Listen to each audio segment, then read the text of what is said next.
Oi pessoal, bom dia, boa tarde, boa noite, boa madrugada. Que bom que você chegou para mais um vídeo do Quinta de Luz ou que você chegou pela primeira vez. Que bom que está fazendo parte agora do nosso time de amor, de caridade, de manifesto pela construção de um mundo mais legal para todo mundo. Eu sou Júlia, mais uma dos tantos e tantos trabalhadores que constroem essa casa, e hoje, junto com minha amada irmã Marília, a gente vai construir aqui para vocês, tentar costurar umas ideias para construir para vocês um vídeo sobre fé e política. E aí, para começar, eu vou ler um parágrafo, uma estrofe de um poema de cordel de Braulio Bessa. Eu já li aqui para vocês alguns poemas dele, alguns versos dele, e eu separei só uma estrofe porque é bem grande e eu acho que só essa aqui vai caber para a nossa discussão de hoje. E ele começa assim: que primeiro a gente planta e só depois vai colher. O roteiro é sempre esse: lutar para depois vencer. E que a arma mais potente seja sempre a sua mente munida de bondade. Se você não se entregar, dá até para acreditar nessa tal de humanidade. Por que eu escolhi trazer esse texto para a gente começar a nossa conversa? Essa parte que ele fala aí, se você não se entregar, dá até para acreditar nessa tal de humanidade, me traz a ideia de a gente poder entender que a fé, que é expressa de tantas maneiras e vivenciada de tantas maneiras por diversas pessoas, todos nós habitantes do planeta Terra, ela se manifesta de maneiras completamente diferentes para cada pessoa. A gente tem a tendência a olhar para a fé apenas no viés religioso, muitas vezes no viés dogmático. E a fé não é restritiva, muito pelo contrário. A fé é aquilo que faz com que a gente possa acreditar, que a gente possa dedicar credibilidade, que a gente possa investir a nossa consciência em. E aí, investir em vai ser diferente para cada pessoa. Mas a fé é essa energia que se manifesta e que nos toca, nos toma e faz com que a gente tenha o ímpeto de agir para o que a gente interpreta como sendo o melhor. Porque ninguém age espontaneamente para o pior, não é verdade?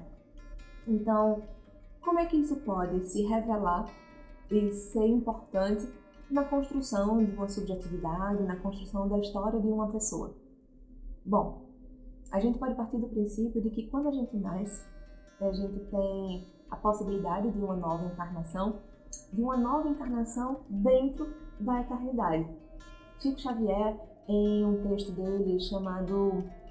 Ai, gente, agora eu esqueci o nome do texto, mas é... Bom, enfim, não vou lembrar. O esquema de Deus.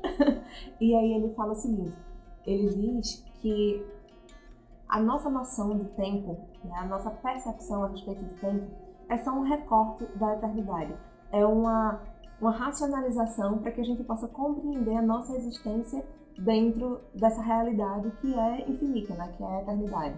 Então, a gente vai construindo ideias refratárias, né? A gente vai construindo ideias que são fixas, que são programadas, para que a gente possa minimamente se organizar dentro de um contexto, dentro de uma dinâmica de realidade social, de uma dinâmica de realidade material.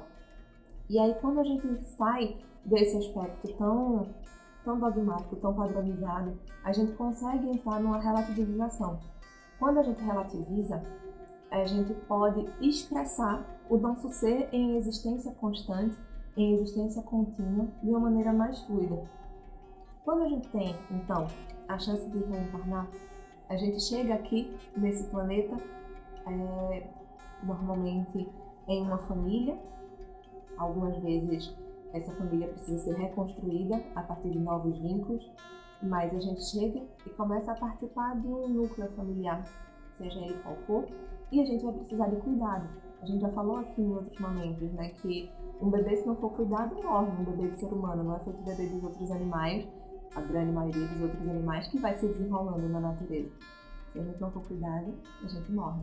A gente deixa de existir enquanto matéria naquele momento. E aí, a partir disso, a gente começa a ter um investimento, um olhar do outro para nós.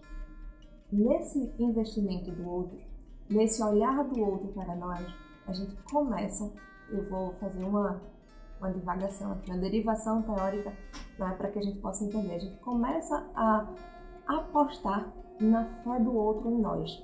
E aí a gente vai começando a se reconhecer como sujeito. A gente vai começando a entender que a gente não é uma massa amorfa, né? Uma massa sem forma, que a gente não é simplesmente necessidade, que a gente não é simplesmente um pedaço de carne. A gente vai começando a entender que o nosso agir em direção ao mundo vai trazer um resultado, mas nem sempre o resultado que a gente espera naquele momento.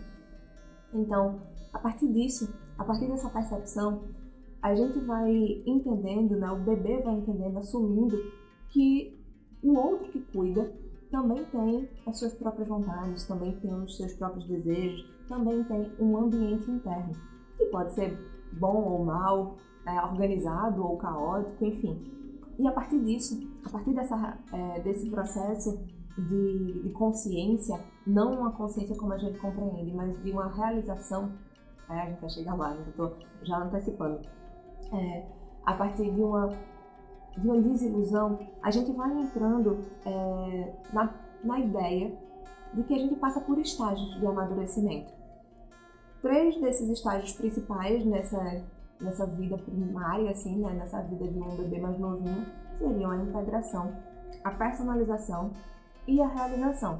A integração seria sentir esse manejo do nosso corpo, esse estar presente em nós, né, esse estar consciente, não numa consciência racional, mas saber que existimos, né, que existimos. A personalização aí aos poucos construindo a noção, ou a ideia, ou a sensação, a possibilidade dos nossos desejos, de reconhecer as nossas necessidades e aí, depois de um dado momento, ascender ao desejo, né? Conseguir alcançar a condição de desejo. E o outro seria a realização. E a realização não está atrelada à ideia de realizar algo, mas é de sair do plano da ilusão e chegar a partir para a realidade.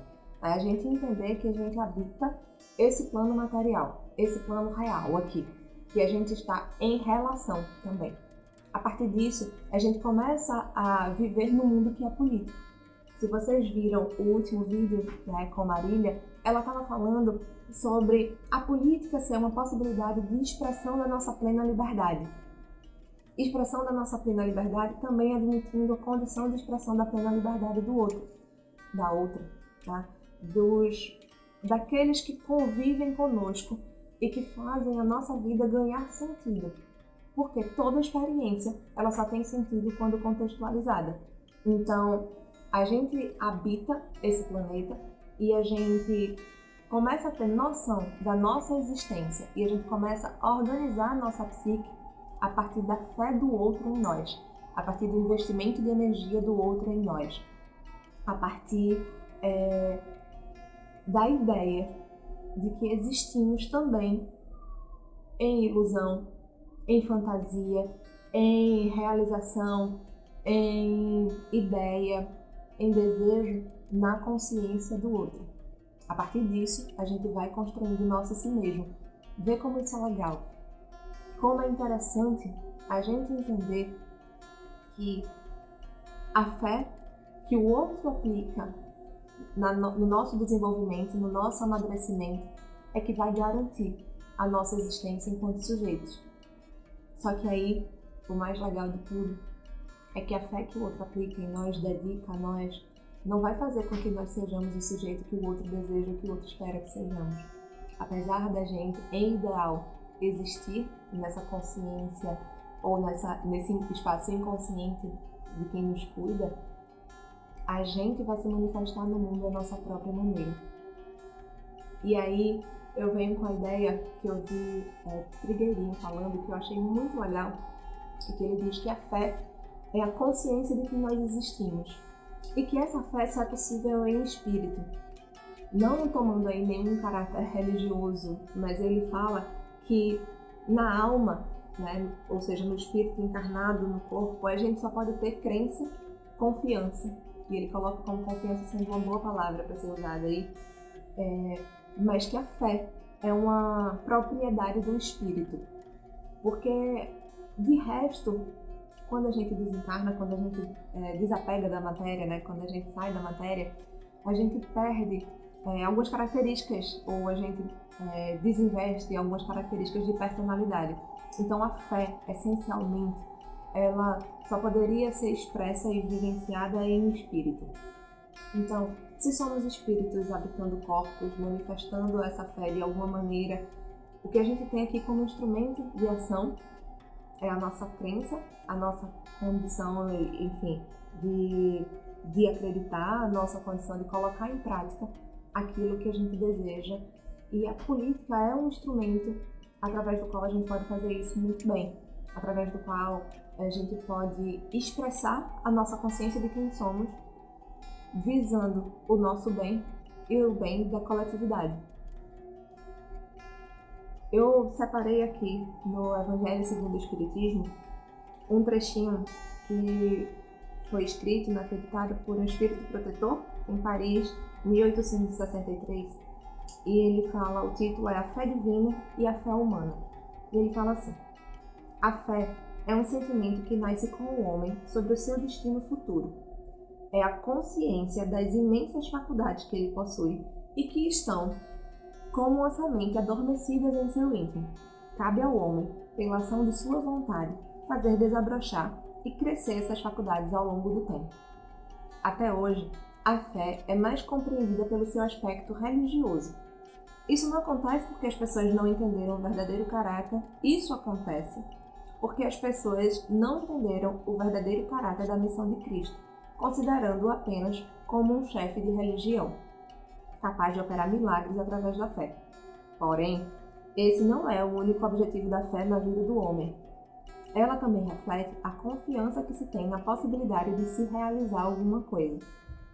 Repito, a fé é humana e divina. Se todos os encarnados tivessem consciência da força que trazem consigo e se quisessem colocar a sua vontade a serviço dessa força, seriam capazes de realizar o que até agora chamamos de prodígios, mas que não passam do desenvolvimento das faculdades humanas.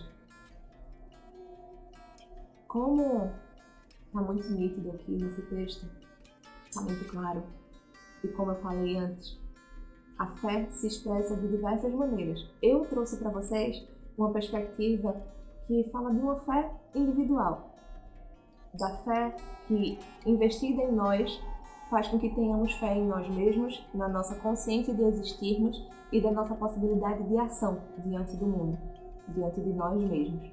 Mas como o conhecimento se completa, como o conhecimento se constrói junto, e o manifesto político é essencialmente um manifesto dialógico, eu vou agora chamar minha querida irmã para continuar falando para vocês, porque muito melhor do que eu, ela pode conversar com vocês sobre como a fé também é um manifesto político numa dinâmica social.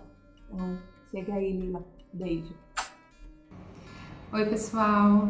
Tudo bom? Um prazer estar aqui com vocês de novo. Como apresentado, meu nome é Marília e eu estou aqui hoje muito bem acompanhada, como vocês puderam ver, para a gente continuar conversando um pouquinho sobre fé e política, religião e política, como a gente já vem fazendo.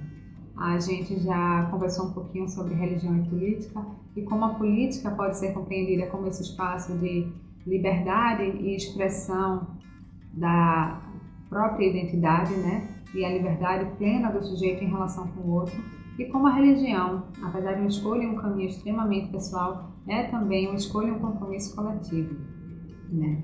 E aí agora, a partir da explanação no início do vídeo, proposta por Júlia, a gente pode pensar um pouquinho de como a nossa própria existência é um exercício de fé, como permanecer sendo, construindo, buscando a nossa verdade, é um investimento nosso na fé de que este caminho nos leva a algo, a uma satisfação pessoal, ao autoconhecimento, ao bem coletivo, enfim, né? Como é um investimento de fé que estamos promovendo um bem, assim agindo, assim como é também uma resposta e um resultado da fé e do investimento do outro.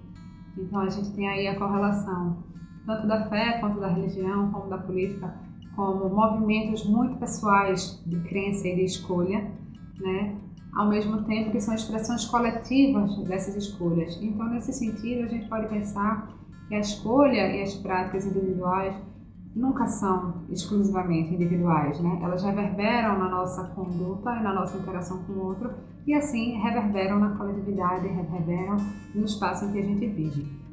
Então, a partir disso, a gente vai pensar um pouquinho aqui a fé não só enquanto crença, né? Não só também enquanto uma experiência divina, mas também a fé política, né? Essa fé que é prática e essa fé que é escolha deliberada, né? E uma confiança na construção de um bem comum. Como a gente falou lá atrás, a política tem essa conotação, né, classicamente, da busca da felicidade coletiva e a gente pode perceber a fé como esse impulso fundamental de que buscamos e que investimos nessa felicidade, né? A fé de que a gente pode aprimorar e deve aprimorar é um caminho de crença, né? Então a gente parte dessa perspectiva de que a gente pode ter múltiplas experiências de crença e ainda assim todas elas partindo da fé fundamental de um bem comum, né? E eu parto dessa perspectiva por uma escolha pessoal e deliberada de que esse é um objetivo caro, louvável e apto de que conquistemos, que nós enquanto humanidade lutemos e conquistemos esse bem comum. Então essa é a minha crença, essa é a minha fé e a partir dessa fé fundamental e primeira nesse bem comum, nessa busca de um aprimoramento coletivo para a gente, eu, assim como todos nós, né, desenvolvemos várias experiências de crença, né? Isso não significa dizer que é uma crença que ignora ou que alheia a minha inserção, a minha posição no mundo. Muito pelo contrário, é uma crença que interage e que olha ao redor, né? Então, como Júlia propôs, eu não tenho como ter ou partir de uma crença própria sem a fé do outro, o investimento no outro para a minha própria existência, para a minha sobrevivência e para a minha continuidade enquanto sujeito, né? Assim como eu não posso, né, partir da premissa por uma impossibilidade prática mesmo de que a minha fé ou que a minha crença é universal, é onisciente ou é simplesmente absoluta. Então, crer e ter fé implica necessariamente reconhecer as posições múltiplas que existem, investir em conhecimento e investir em conhecer, né? E por que isso? Porque a gente tem uma limitação fática enquanto humanos em relação ao conhecimento, né? É claro que passa na cabeça de todo mundo, né, algumas questões fundamentais como por que existimos, para onde a gente vai, qual a razão de ser do mundo, qual a razão de ser do mundo ser como é, né, e da nossa experiência ser como é. E múltiplas são as explicações para isso, né? Então a gente precisa nesse processo reconhecer a nossa limitação, né? Uma limitação prática que a gente pode reconhecer, por exemplo, é o idioma, né? Ou a dificuldade interpessoal de experiência, por exemplo, eu não tenho como me propor ou crer que eu conheço a verdade do mundo e a verdade absoluta da experiência se eu não consigo me comunicar com todas as pessoas, eu não falo a língua que todas as outras pessoas do mundo falam. Ainda que eu aprendesse todos os idiomas existentes no mundo hoje, eu não conseguiria me comunicar com todas as outras pessoas. Então, a própria pluralidade de experiências que existem na vida, apenas no meu tempo de vida hoje, nessa experiência de encarnação que eu tenho, já é extremamente limitante, né? Já é extremamente limitada. Limitante não, já é extremamente limitada em relação ao que eu posso conceber como uma verdade absoluta. Então, a gente entender que crer implica confiar e investir em um processo, ou em um objetivo, ou em um sentimento, não implica necessariamente crer absolutamente, ou crer de forma alheia às outras crenças, né? Então é a partir dessa interação que a gente percebe o lugar da política, né? E para pensar isso, a gente pode propor não só a política como a arte, religião, filosofia, ciência, todas as expressões e todas as experiências que expressam o desejo, o conhecimento e as aptidões humanas, elas vão se relacionar com esse processo, tanto de crença quanto de busca por esses objetivos, porque é a crença no que somos e no que buscamos que faz com que a gente promova nossos caminhos, escolha nossos caminhos e promova as nossas ações de transformação ou permanência no mundo, né? Então a gente pode pensar assim, A fé como conhecimento, assim como a fé como persistência. A persistência de ser quem se é, a persistência de interagir e a persistência de seguir buscando a verdade da própria fé, reconhecendo, porém, como a gente falou, essas limitações, reconhecendo que através do conhecimento e da abertura para o outro, para que a gente dialogue, que a gente consegue expandir nossa visão e perceber que a minha verdade é uma verdade que interage, reconstrói e co-constrói a verdade do outro, mas ela em nenhum sentido é absoluta, né? Então, fé pode se expressar por vários caminhos. Pode se expressar pela ideologia, pode se expressar pela religião, pode se expressar pela prática profissional, ela pode se expressar pela relação familiar. Em todos os caminhos da nossa vida, a nossa fé se expressa. Fé em quê? É o que cada um da gente pode perguntar, né? A gente pode crer em Deus, pode crer no cosmos, a gente pode crer em múltiplas formas de expressão dessa realidade, mas aqui, como a gente falou do bem lá no início, né? Vamos propor pensar nesse bem. Vamos propor pensar em como a gente pode lidar com a nossa realidade, a nossa interseção social e pensar essa interação, né? Então, Santo Agostinho, ao tratar da cidade de Deus e cidade dos homens, ele traz uma reflexão em relação à existência do mal, né? De como a gente poderia pensar um ser supremo bom, benevolente, que cria o mal, né? Como a gente poderia experienciar o mal sendo criações divinas, né? E o mal em si sendo a criação divina a partir de um Deus que é bom, né? E a complexidade dessa interação deixa de existir a partir do momento que ele propõe que não existe uma criação inata do mal ou o mal e essência, mas a partir do momento que se deixa de praticar e promover o bem, o mal passa a existir. Então o mal se expressa nas mais escolhas, nas mais práticas, nas mais condutas e nas condutas e percepções que a gente reconhece como contrárias ao bem, contrárias a essa fé que aqui a gente está propondo enquanto fé divina, enquanto fé da nossa verdade prática em relação com a nossa verdade essencial, espiritual. Porque é nesse sentido que a gente pode reconhecer. A gente sabe que cada um tem um movimento, um sentimento para consigo de crença, de fé e de direcionamento das razões de ser da sua existência. E aqui a gente está propondo pensar como a gente pode olhar para tudo isso que é meu, que é minha bagagem, que é minha experiência e relacionar com o mundo, relacionar com o outro, né? Então, nessa relação entre bem e mal, eu vou ler aqui a resposta do Livro dos Espíritos, da pergunta 638, que a questão é a seguinte: certas vezes o mal parece ser uma consequência da força dos acontecimentos. Por exemplo, a necessidade em que o homem se encontra em determinadas circunstâncias de destruir até mesmo seu semelhante. Nesses casos, pode dizer que existe infração à lei de Deus? E eis a resposta: o mal não se torna menor pelo fato de ser necessário. Entretanto, a necessidade de praticá-lo desaparece à medida em que o espírito evolui, passando de uma existência para outra. É assim que o homem se torna mais culpado quando comete o mal, porque melhor o compreende. Então, eu acho que esse excertozinho, essa resposta a essa pergunta, ela dialoga diretamente não só com a nossa perspectiva da fé enquanto persistência, né, enquanto investimento nesse aprimoramento, né, nessa busca desse futuro, desse objetivo de bem comum para todos nós, como a fé como conhecimento. A partir do momento em que a gente conhece e reconhece outras realidades, outras dificuldades, outras experiências, a gente passa a perceber que os obstáculos que a gente enfrenta não são tão absolutos, que a gente não precisa ver tudo tão preto no branco, que nem sempre a gente precisa enxergar as relações como ganhador-perdedor. A gente pode enxergar as relações como relações de cooperação. Para dar um exemplo prático do que a gente costuma considerar como política, por exemplo, a gente pode olhar para a nossa realidade e pensar: as coisas precisariam ser assim? A gente tende a considerar espontaneamente, sem dedicar muita reflexão a isso, que a nossa relação com o mundo é como é, ou é como deve ser, enfim, está dado e é assim que seguirá.